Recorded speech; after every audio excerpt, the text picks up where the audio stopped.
আসসালামু আলাইকুম আরহামাতুল্লাহি আবারাকাতু। আপনারা দেখছেন মফিদি মিডিয়া, সাথে আছি আমি মনসুরুল হক মফিদি। আজ আমরা সরাসরি পবিত্র কোরআন হাদিস রিসার্চ করে গবেষণা করে একটি অত্যন্ত গুরুত্বপূর্ণ বিষয় শিখব এবং জানব। সেটি হচ্ছে একটি সুন্দর নকশা সম্পর্কে আমরা জানব। এই নকশাটি আপনি যদি সাথে রাখেন তাহলে আপনার শত্রু থাকলেও সে আপনার বন্ধুতে রূপান্তরিত হয়ে যাবে। ঠিক আছে, শত্রু যদি থাকে সে আপনার বন্ধুতে রূপান্তরিত হয়ে যাবে। সেই শত্রু আপনার কোনো ক্ষতিও করতে পারবে না, তার সাথে আপনার মিল মহব্বত আন্তরিকতা পয়দা হয়ে যাবে, সে আপনার বন্ধু হয়ে যাবে। ঠিক আছে, আপনার সাথে যদি সম্পর্ক তার কোনো বাজা খোঁজা থাকে, শত্রুতা থাকে, আপনি আমলটি করেন ইনশাল্লাহ। শত্রু যদি থাকে সে তার বন্ধু হয়ে যাবে ইনশাল্লাহ, শত্রু বশ হয়ে যাবে। ঠিক আছে, শত্রুকে বশ করার আমল আমরা শিখে নিচ্ছি কোরআন থেকে। হ্যাঁ, আমরা সুন্দর করে এখন শিখে নিচ্ছি। যদি ভিডিওটি বুঝতে কোনো সমস্যা হয় অথবা সরাসরি এই 30 পারা কোরআনুল কারীম থেকে যে কোনো বিষয়ে শিখতে, জানতে, বুঝতে, যে কোনো বিষয়ের তদবির করাতে, যে কোনো বিষয়ের কাজ করাতে, বিশ্বের যে কোনো প্রান্ত থেকে ভাই হিসাবে এবং বন্ধু হিসাবে অথবা আপনার যে কোনো আপনজন হিসাবে আপনি সরাসরি আমার সাথে মোবাইল ফোনে কিংবা ইমোতে হোয়াটসঅ্যাপে যুক্ত হয়ে মনের কথাটা আমাকে জানাতে পারেন ইনশাআল্লাহ। ঠিক আছে, আমার মোবাইল নাম্বারটি একটু মুখে বলে দিচ্ছি, 01725357513। আমার এই একটি মাত্র নাম্বার, আর দ্বিতীয় কোনো নাম্বার নেই। এর সাথে ইমো হোয়াটসঅ্যাপ দুইটাই যুক্ত করা আছে। ঠিক আছে, তো আসুন। অনেকে বলেন যে হুজুর, হ্যাঁ, একজন শত্রু সে আমার বারবার ক্ষতি করে, বিভিন্নভাবে ক্ষতি করে।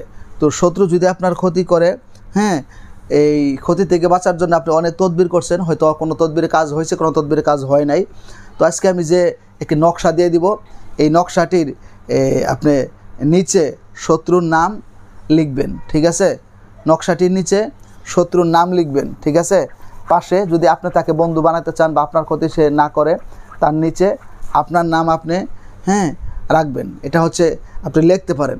অথবা শত্রু যদি আপনার একাধিক থাকে তাহলে আপনি এই নকশাটি যখন সাথে ধারণ করবেন, যখন সাথে রাখবেন, তখন আপনি তাদের নাম চেহারা স্মরণ করবেন, যায় আল্লাহ এই শত্রুগুলোকে আমার বন্ধুতে রূপান্তরিত করে দাও এবং তাদের ক্ষতি থেকে আমাকে হেফাজত করো। হ্যাঁ, তাদেরকে আমার প্রতি বশ করে দাও, তারা যাতে কখনো আমার ক্ষতি করতে না পারে। এটা সাথে আপনি রাখবেন, নিজের হাতে কলম দ্বারা লিখে অথবা যে কোনো দোকান থেকে, কম্পিউটার থেকে পিন দ্বারা বাহির করে দেখবেন কঠিন শত্রু থাকলেও সেই শত্রু আপনার বন্ধুতে আল্লাহ পাক রব্বুল আলামিনের রহমতে রূপান্তরিত হয়ে যাবে। ঠিক আছে, এটি খুবই কার্যকারী একটি নকশা, খুবই গুরুত্বপূর্ণ একটি নকশা। ঠিক আছে, এই নকশা দ্বারা আমল করলে দেখবেন শত্রু আর আপনার শত্রু থাকবে না, শত্রু বন্ধুতে রূপান্তরিত হয়ে যাবে, শত্রু আপনার প্রতি বশ হয়ে যাবে, সে আপনার প্রতি বাধ্য হয়ে যাবে। ঠিক আছে, সে বন্ধু সুলভ আচরণ করবে। তো আপনি শত্রুর ক্ষতি থেকে বেঁচে গেলেন। ঠিক আছে, অর্থাৎ শত্রুর কোনো ক্ষতিও করা লাগলো না। ঠিক আছে, সে আপনার বন্ধুতে রূপান্তরিত হয়ে গেল, সে আপনার ক্ষতি করা ছেড়ে দিল, বরঞ্চ সে এখন আপনার আর উপকার করার জন্য চেষ্টা করবে ইনশাল্লাহ। এই আমলটি যদি আপনারা করেন, তো আমলটি আপনারা সুন্দরভাবে একটু কষ্ট করে ধৈর্যের সাথে করবেন, তাহলে আপনারা ভালো ফলাফল পেয়ে যাবেন। তো ভিডিওটি যদি সামান্য একটু ভালো লেগে থাকে, একটু কষ্ট করে আপনারা ভিডিওটিতে একটি লাইক দিয়ে দিবেন এবং সাবস্ক্রাইব করে এই মফিদি পরিবারের সদস্য হয়ে মফিদি মিডিয়া ইউটিউব চ্যানেলকে সাবস্ক্রাইব করবেন, মফিদি মিডিয়া ফেসবুক পেজকে আপনারা ফলো করে আমাদের পরিবারের সদস্য হয়ে আপনারা থেকে যাবেন। এবং যে কোনো বিষয় শিখতে, জানতে, বুঝতে, যে কোনো বিষয়ের তদবির করাতে মফিদি মিডিয়ার প্রত্যেকটা ভিডিওতে আমার ফোন নাম্বার দেওয়া আছে, মোবাইল নাম্বার দেওয়া আছে, যোগাযোগ করে মনের কথাটা আমাকে জানাতে পারেন ইনশাআল্লাহ। তো যারা শত্রুতার কবলের মধ্যে আছেন, আল্লাহ তাআলা আপনাদেরকে হেফাজত দান করুক, সেই প্রত্যাশায় আসসালামু আলাইকুম ওয়া রাহমাতুল্লাহি ওয়া বারাকাতুহু।